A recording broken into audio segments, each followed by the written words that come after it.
सभी का आपके अपने चैनल पीएससी वे में। इस वीडियो में हम मध्य भारत की जो प्रमुख नदियां हैं उनके बारे में चर्चा करेंगे।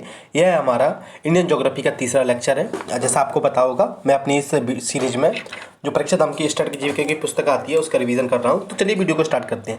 जो हमारे भारत है उसमें दो प्रकार के नदी तंत्र के रूप में हम नदियों को देखते हैं। तंत्र तो अलग अलग हैं, लेकिन दो प्रकार की नदियों के रूप में हम देखते हैं। एक है हमारी हिमालयी नदियाँ, जिसे हमें सदाबहानी नदियाँ भी बोलते हैं या सदा नीरा भी कहते हैं, और एक है प्रायद्वीपीय नदियाँ, इनको हम बोलते हैं मौसमी नदियाँ भी कहते हैं। क्योंकि जब बारिश का समय होता है तब यह मुख्य रूप से प्रचंड रूप में बहती हैं, लेकिन जब जैसे ही बारिश चली जाती है, बारिश के बाद जो सूखे का समय आता है हमारा अप्रैल मई जून का, तो उसमें इनमें पानी की मात्रा कम हो जाती है। तो ये दो रूपों में देखती हैं।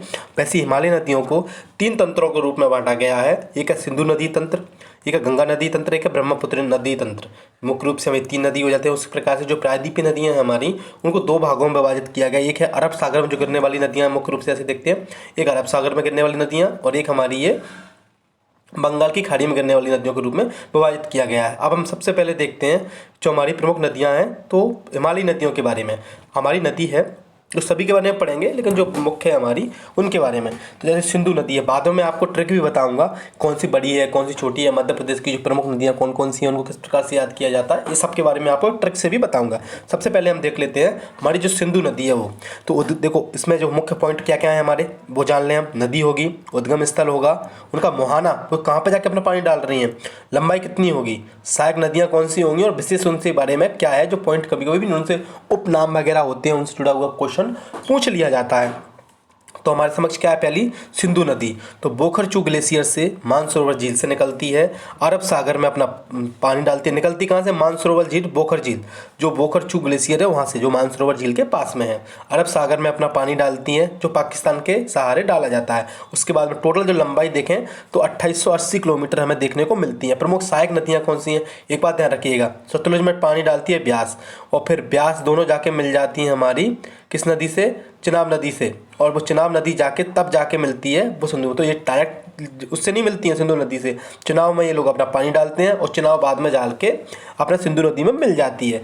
तो चिनाब, झेलम, ब्यास, रावी, सतलुज, काबुल, हिंजरा, नुब्रा और गिलगित जो नदियां हैं वो इसकी प्रमुख सहायक नदियां हैं। इसके साथ में भारत और पाकिस्तान के मध्य सिंधु जल समझौता जो वर्ल्ड बैंक की उपस्थिति में हुआ था 1960 में किया गया था, उसके साथ में सिंधु नदी को पाकिस्तान की जीवन रेखा के बारे में कहा जाता है। कई बार जब युद्ध वगैरह प्रारंभ हो जाते हैं, कॉन्फ्लिक्ट होते हैं हमारे भारत और पाकिस्तान से, तो हम इसमें संशोधन करने की बात कहते हैं। क्योंकि अभी केवल जो हमारी पूर्वी नदियाँ हैं सतलुज, ब्यास, रावी, उसका जल हमें मिलता है, और बाकी जो सिंधु से ऊपर की जो नदियाँ झेलम, चिनाब और सिंधु, उसका केवल 20% जल ही हम प्राप्त करते हैं। बाकी 80% जल पूरा हमारे सिंधु नदी का पाकिस्तान में जाता है। अब है हमारी झेलम नदी, जो सहायक किसकी है, सिंधु नदी की। निकल कहाँ से रही है, शेषनाग झील जो है जम्मू कश्मीर में अवस्थित, वहाँ से पानी कहाँ मिलाती है अपना, मैंने बताया आपको, चिनाब नदी में मिलाती है।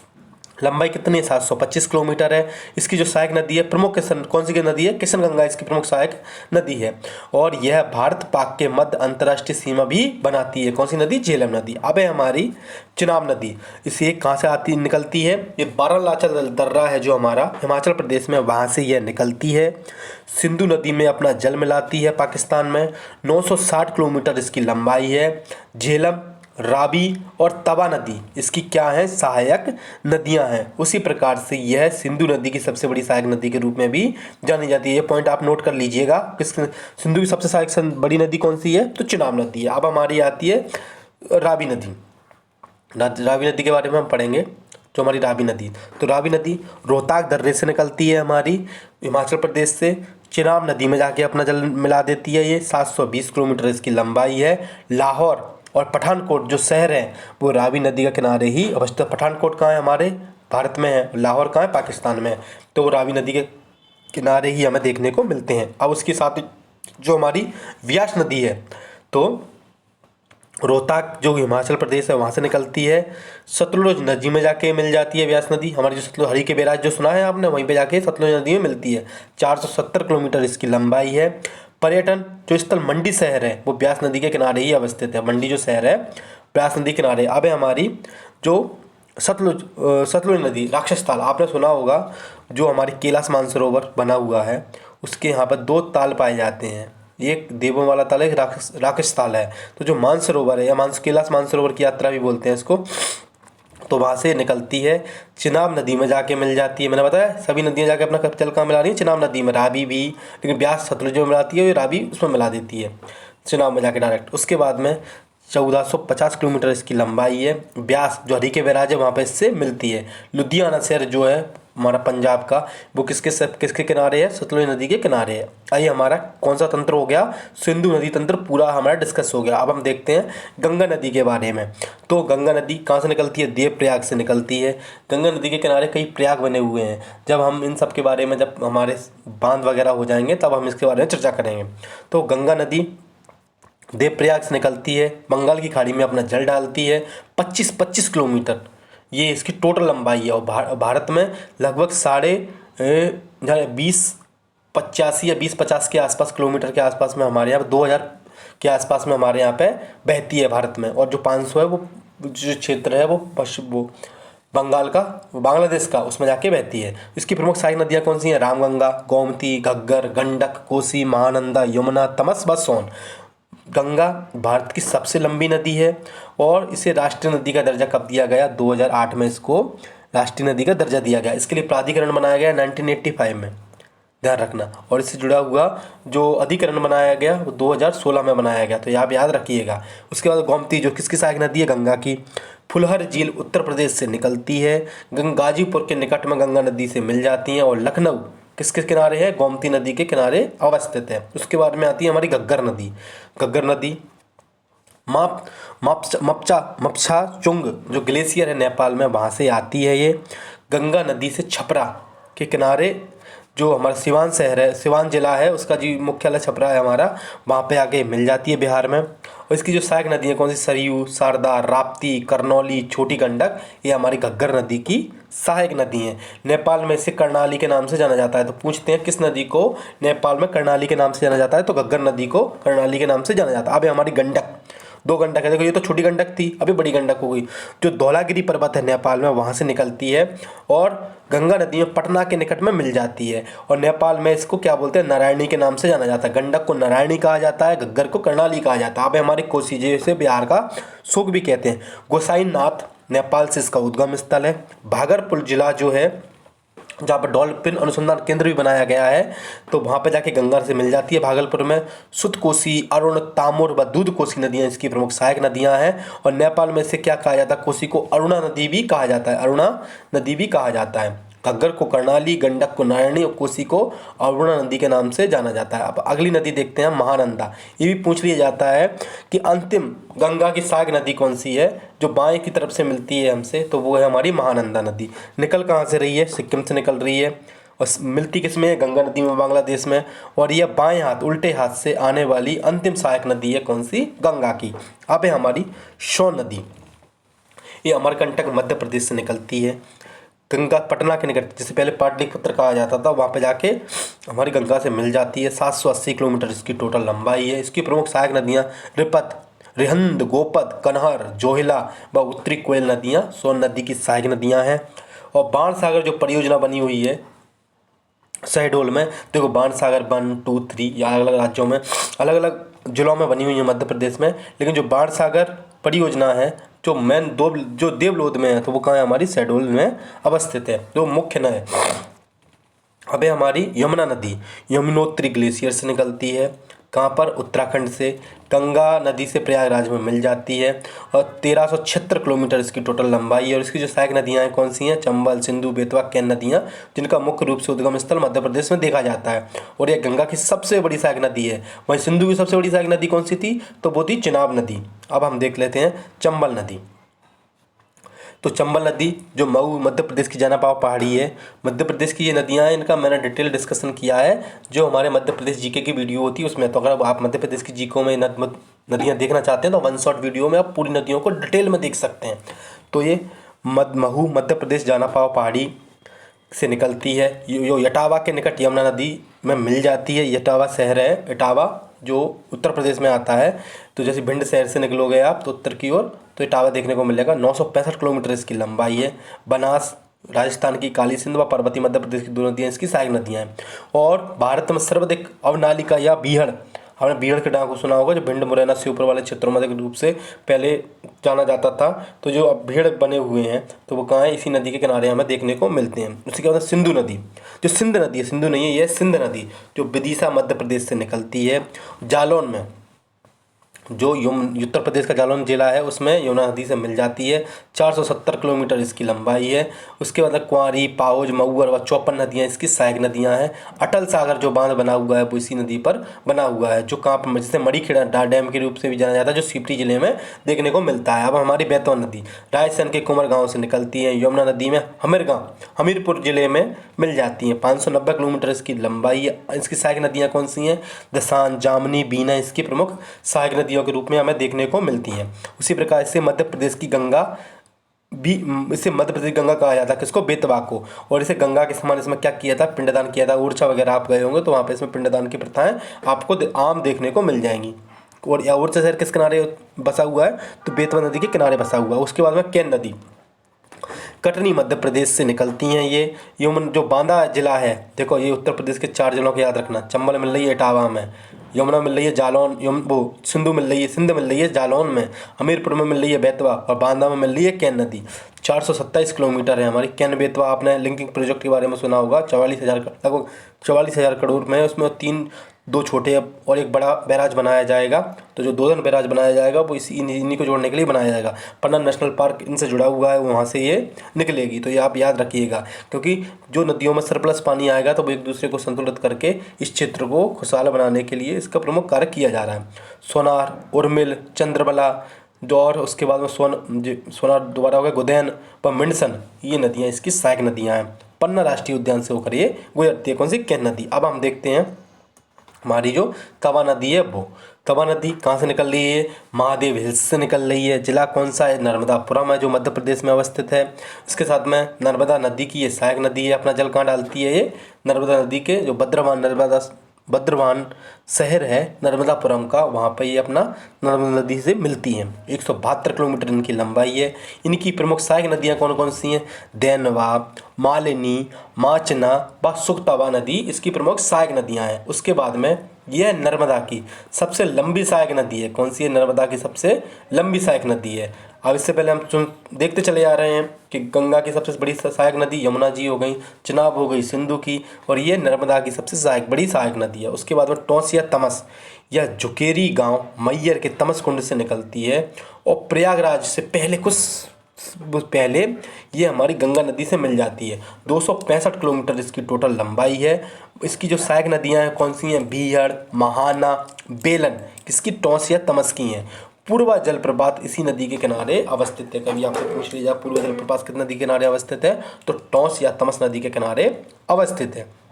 अब हम देखते हैं क्षिप्रा नदी। क्षिप्रा नदी निकल कहाँ से रही है? इंदौर से निकलती है। ये चंबल नदी में राजस्थान में जाके मिल जाती है।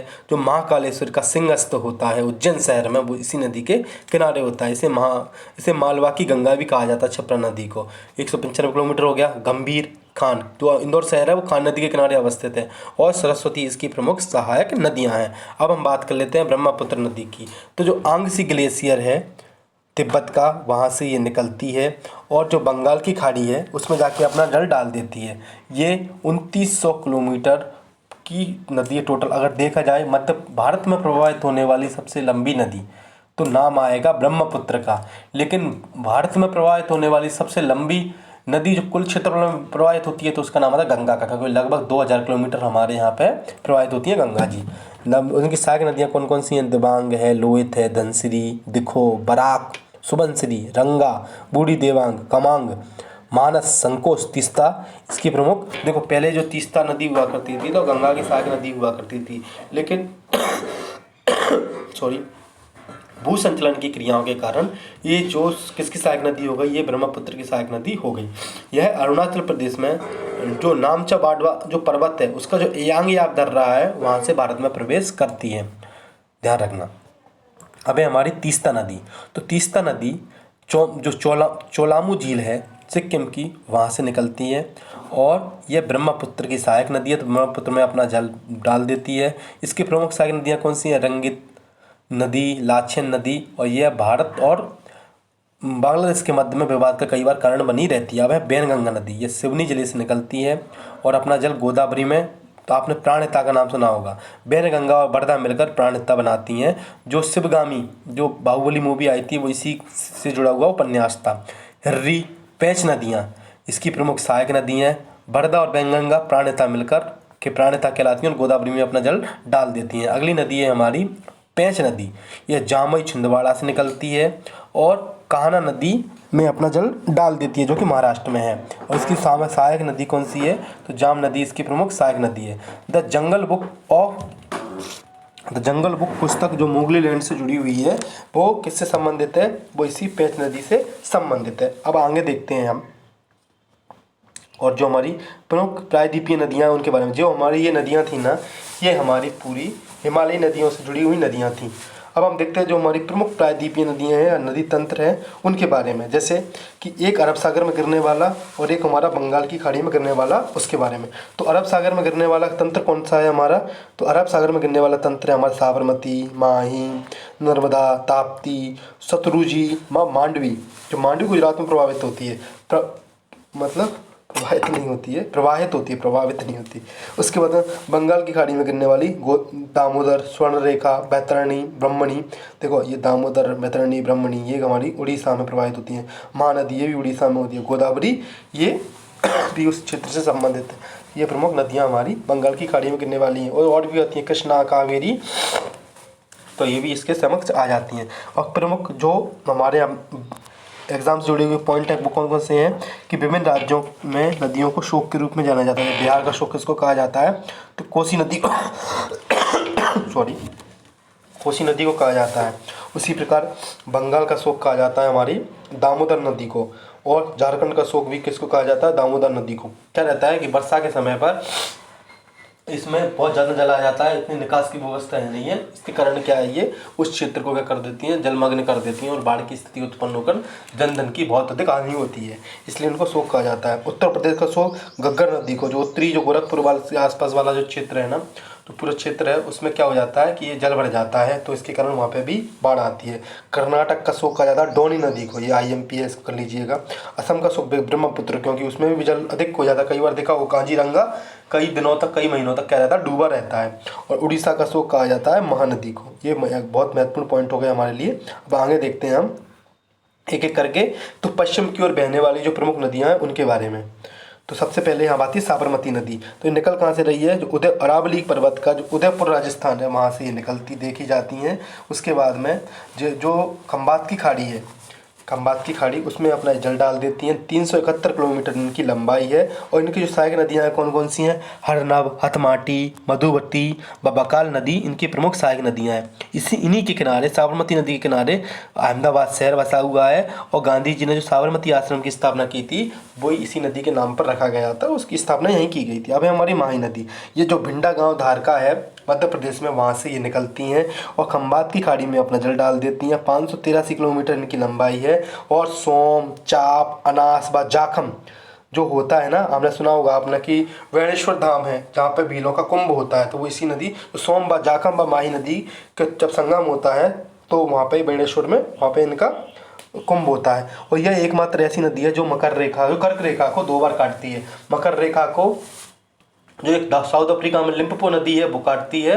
और उसके बाद में आपने नाम सुना होगा कांगो बेसिन में, या कांगो नदी हमारी विषुवत रेखा को 2 बार काटती है। तो आपको तीनों के नाम के बारे में पता होना चाहिए। अब हम एक बात देख लेते हैं, नर्मदा नदी कहाँ से निकल रही है, अमरकंटक से निकल रही है। ठीक है, अनूपपुर जो जिला है हमारा, वहाँ से खंबात की खाड़ी में अपना जल डाल देती हैं। 13-12 किलोमीटर इनकी लंबाई है। मध्य प्रदेश में कितनी बहती है, 10-70 किलोमीटर ये मध्य प्रदेश में बहती है। बंजर, सेर, शक्कर, सवा सबसे बड़ी सहायक नदी थी, सवा, हिरण, बरना, कोलार, मान, ये प्रमुख नदियाँ इनकी सहायक है। 41 नदियाँ मिलती हैं इनसे, ऊपर से 19 और दक्षिण से, उत्तर से 19 और दक्षिण से 21 नदियाँ और 22 नदियाँ मिलती हैं। नर्मदा नदी विंध्याचल व सतपुड़ा पर्वत के मध्य से रिफ्ट घाटी से प्रभावित होती है। मध्य प्रदेश को पवित्रता के आधार पर इन्हें क्या बोला जाता है, मध्य प्रदेश की गंगा कहा जाता है, पवित्रता के आधार पर। उसके बाद में उसके अब है हमारी ताप्ती नदी, मुल्ताई क्षेत्र बैतूल जिला से प्रभावित होती हैं। खंबात की खाड़ी में अपना जल डालती हैं। 724 किलोमीटर इनकी टोटल लंबाई है। इनके अगर सहायक नदियों के बारे में पूछा जाए, गिरना, बोरी, पंजारा, अमरावती, अरुणावती, पूर्णा नदी पूछा था, पूर्णा भी लिख लेना, ये एमपीपीएससी में क्वेश्चन पूछा था 22 में या 21 में शायद। तो ये उसका पूर्णा किसकी सहायक नदी है, तो वो ताप्ती नदी की सहायक नदी आपको करती थी। तो ये नर्मदा के समांतर सतपुड़ा एवं अजंता पर्वत के मध्य से प्रवाहित होती है। देखो ऐसे मैं आपको बताऊँ, देखो ऐसे, ये हमारा विंध्याचल हो गया, ये हमारा सतपुड़ा हो गया, ये हमारा अजंता हो गया, और यहाँ से जो नदी बह रही है वो नर्मदा जी हैं, और यहाँ से जो नदी बह रही है वो हमारी ताप्ती जी हैं। तो याद रखिएगा ऐसे ये प्रभावित होती हैं, लेकिन यहाँ पर रिफ्ट वैली बनती है, लेकिन ये रिफ्ट वैली नहीं बनती है। अब उसके बाद में हम आगे देखते हैं, हमारी अगली जो नदी है वो है लूनी नदी। लूनी नदी ये क्या अरावली पर्वत से निकलती है, कच्छ के रणों में जाके क्या हो जाती है, गुम हो जाती हैं, किसी को नहीं दिखाई देती, और एक कच्छ के रणों में क्या होती है, गायब हो जाती हैं। अगली है हमारी मांडवी नदी। तो ये भीमगढ़ जो कर्नाटक है हमारा, वहाँ से देखने को मिलती हैं। सॉरी, वो पहले मैंने गुजरात बोल दिया था तो वो गलत था। मांडवी नदी, और मांडवी इसी के किनारे हमें क्या है वो देखा जाता है, हमें कर्नाटक महाराष्ट्र के बीच में इसका जल विवाद देखा जाता है, गोवा के मध्य में, और मांडवी नदी के किनारे हमारा गोवा बसा हुआ है। तो अरब सागर में जल गिराती है, 111 किलोमीटर इसकी लंबाई है। मांडवी जल विवाद गोवा, कर्नाटक और महाराष्ट्र के मध्य में देखने को मिलता है। अब है हमारी जो पूर्व की ओर प्रवाहित होने वाली जो मुख्य नदियाँ, उनके बारे में हम पढ़ लेते हैं। तो सबसे पहली नदी है हमारी जो बंगाली खाड़ी में जल गिराती है, अपनी दामोदर नदी, छोटा नागपुर के पठार से झारखंड से निकलती हैं। हुगली नदी में अपना जल डाल देती हैं पश्चिम बंगाल में। 552 किलोमीटर इनकी लंबाई है। कोनार, बराकर, द्वारकेश्वर प्रमुख इनकी सहायक नदियां हैं। और दामोदर को मृत नदी या जीवाश्म नदी के नाम से भी जाना जाता है, किसको, और इसे बंगाल का और झारखंड का शोक के रूप से जाना जाता है दामोदर नदी को। अब है हमारी स्वर्णरेखा नदी, छोटे नागपुर के पठार से निकलती हैं, बंगाल की खाड़ी में अपना जल डाल देती हैं। 474 किलोमीटर इसकी लंबाई है। और राडू, हरमू, डामरा और गुरमा व कांची इनकी प्रमुख सहायक नदियाँ हैं। इसके साथ ही यह नदी झारखंड, उड़ीसा, पश्चिम बंगाल में बहती हैं। कहाँ पर, झारखंड, उड़ीसा व पश्चिम बंगाल में मुख्य रूप से बहती हैं। उसके बाद में हमारा अगला है महानदी। सिहावा हिल्स है, कहाँ पर, रायपुर में, छत्तीसगढ़ में। तो उसके बाद में ये निकलती हैं वहाँ से, बंगाली खाड़ी में अपना जल डाल देती हैं। 857 किलोमीटर इनकी टोटल लंबाई है। उसके बाद में शिवनाथ, हसदेव, मंद, हसदेव के बारे में पूछा जाता है, किसकी सहायक नदी है, तो हमारी महानदी की सहायक नदी है। उसके बाद सोंदूर, पैरी, औरा व तेल नदी किसकी, महानदी की सहायक नदी है। अब हम देखते हैं महानदी को उड़ीसा के शोक के नाम से जाना जाता है, या छत्तीसगढ़ की गंगा किसे कहा जाता है, तो हमारी महानदी को कहा जाता है। अब है हमारी गोदावरी नदी। त्र्यंबकेश्वर, नासिक जो पहाड़ी हैं वहाँ से निकलती है महाराष्ट्र से, बंगाल की खाड़ी में जाके अपना जल डाल देती हैं। यह प्रायद्वीप की सबसे बड़ी नदी है और 1465 किलोमीटर इनकी लंबाई है। पैनगंगा, वर्धा, बैनगंगा, प्राणहिता, इंद्रावती, सबरी व सिलेरू नदियाँ इनकी प्रमुख सहायक नदियाँ हैं। प्रायद्वीप की सबसे बड़ी नदी गोदावरी है। दक्षिण की गंगा गोदावरी है, बूढ़ी गंगा है। देखो दक्षिण की गंगा कावेरी को बोला जाता है, लेकिन बूढ़ी गंगा किसको बोला जाता है, गोदावरी को। जैसे ऑप्शन है आपका उस हिसाब से आप आंसर लगा दोगे। लेकिन एमपीपीएससी में ऐसा ट्रेंड देखा गया है कि अगर कावेरी और गोदावरी दोनों लिखा हुआ है और दक्षिण की गंगा पूछ लिया गया तो दोनों ही आंसर सही हो जाएंगे, ऐसा कई बार देखा गया है। अब हम देखते हैं कृष्णा नदी। तो कृष्णा नदी महाबलेश्वर, महाराष्ट्र निकल रही है, बंगाल की खाड़ी में अपना जल डालती हैं। 1400 किलोमीटर इनकी लंबाई है। और इनकी जो प्रमुख सहायक नदी हैं, दूधगंगा, पंचगंगा, घाट प्रभा, माल प्रभा, तुंगभद्रा, कोयना व भीमा नदियाँ कृष्णा नदी की प्रमुख सहायक नदियाँ हैं। विजयवाड़ा जो शहर है वो किसके किनारे स्थित है, कृष्णा नदी के किनारे अवस्थित है। अब है हमारी कावेरी नदी। तो ये ब्रह्मगिरी हिल्स कर्नाटक से निकलती है और बंगाल की खाड़ी में अपना जल डालती हैं और 800 किलोमीटर इनकी लंबाई है। हेमवती, हिमसा, अर्कवती, उसके बाद में लक्ष्मण तीर्थ, स्वर्णवती व भवानी इनकी प्रमुख सहायक नदी हैं। और कावेरी को दक्षिण भारतीय गंगा भी कहा जाता है। मैंने कही ना, कोई क्वेश्चन फिर से रिपीट हो गया। अब उसके बाद में अगली वीडियो में हम जो भारत के प्रमुख बांध, जलप्रपात व झीलों के बारे में चर्चा करेंगे। लेकिन मैंने आपको बताया था, मैं आपको एक ट्रिक बताऊंगा कि मध्य भारत में जो प्रमुख नदियों का क्रम है वो क्या है। तो एक ट्रिक याद रखना, गंगो, क्रियाना, चिघासा, चमाका, ये ट्रिक आप याद रखिएगा। देखो, इससे है गंगा, इससे है गोदावरी, ये लंबाई के क्रम बता रहा हूँ मैं आपको, गोदावरी। इससे है कृष्णा के 1400 किलोमीटर था, ये 1365 ही थी, कृष्णा, यमुना, ठीक है। और जो सबसे पांचवी, मध्य प्रदेश की सबसे बड़ी और भारत की सबसे पांचवी नदी कौन सी है, नर्मदा जी है हमारी, नर्मदा जी आ गई। उसके बाद में चिनाब, उसके बाद में घाघर, फिर उसके बाद सतलुज, उसके बाद चंबल, फिर उसके बाद में हमारी महानदी और फिर उसके बाद में आ जाती है हमारी कावेरी। तो ये आपको याद रखना है, गंगो क्रयाना चिघासा चमाका, ये याद रखिएगा, क्रम आप कभी नहीं भूलोगे और पेपर में कभी भी गलत करके नहीं आओगे। वीडियो अच्छी लगे तो लाइक करें और अपने दोस्तों के साथ भी शेयर करें। Thank you so much.